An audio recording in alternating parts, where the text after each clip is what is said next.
Well, this month we are looking into men's health, and the CREM2 staff is doing its part to bring awareness to prostate cancer. So every week, health reporter Rose Beltz is in the studio to talk about different men's health issues. Today, she is speaking with a doctor from Spokane Urology to talk about prostate health as you age. Good morning, Rose. Good morning, Jen. Thank you so much. And good morning, Dr. Maccini. Thank you so much to come in this morning and talk to our viewers and educate them a little bit about a really common issue that you see in your practice. Yeah, thanks so much for having me on, Rose. This is a great opportunity to talk about a very common issue. You know, people try to take care of themselves and try to prevent health problems as they age.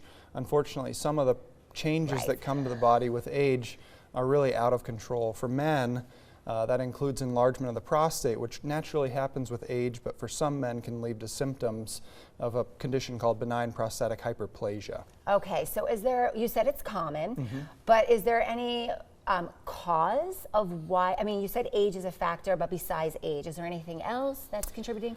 No, we don't really understand the total underlying mechanisms of BPH, but there is a genetic component. Men who have other men in their family who have BPH are more likely to get it. Interesting. It's very common. About 50% of men in their 50s will have signs of BPH, and up to 80% of men in their 80s. So with that being said, though, is there anything that you can do to prevent it?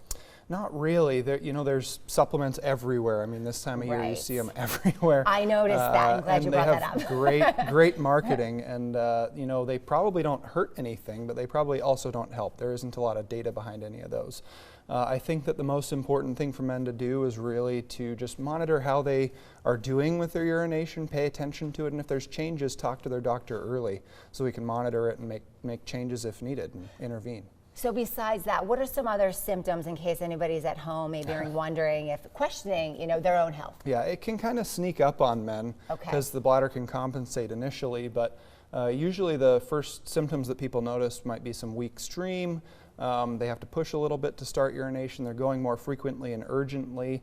And then I noticed that it's sleep week, so that relates nicely to this. It can definitely, men notice and it bothers them. They have to get up at night more often to empty their bladders. So is there any treatment? So if a man is noticing this, is there something out there, or does it lead to something? Maybe they're, a little bit nervous to go to the doctors? Yeah, absolutely. There's a number of treatments. So usually we start with medications. Often primary care providers will start those.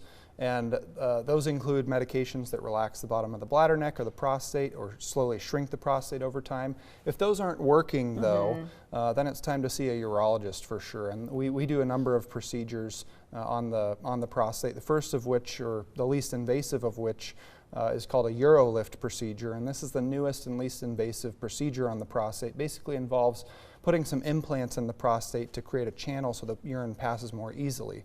Advantage to this is it's less operative time, quicker recovery, no catheter almost ever afterwards, and patients get back pretty quickly. Otherwise, there's endoscopic techniques for removing tissue without incisions, either with electrical or laser energy, or laparoscopic procedures with the robot to actually remove large amounts, but these are the more invasive procedures. More invasive. Yeah. Now, is this something, if men notice it early, is it better to talk to your doctor?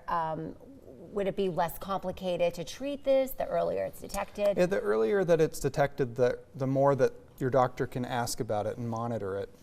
You don't want to wait until you're, holding on to a liter of urine in your bladder and in retention and having to have a catheter put in. Sure. You'd rather catch it earlier and get on something so you don't get to that point.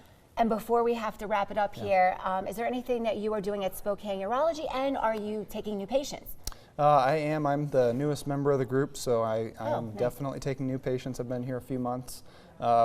We see patients like this all the time. This is a big part of our practice, so we're happy to see anyone. I think men need to know that if they're having problems or issues urinating, that they don't have to live with it, that there's a lot of options, and they should talk to their doctor sooner rather than later.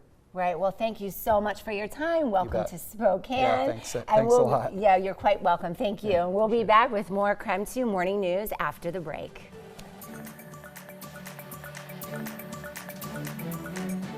You guys are often seen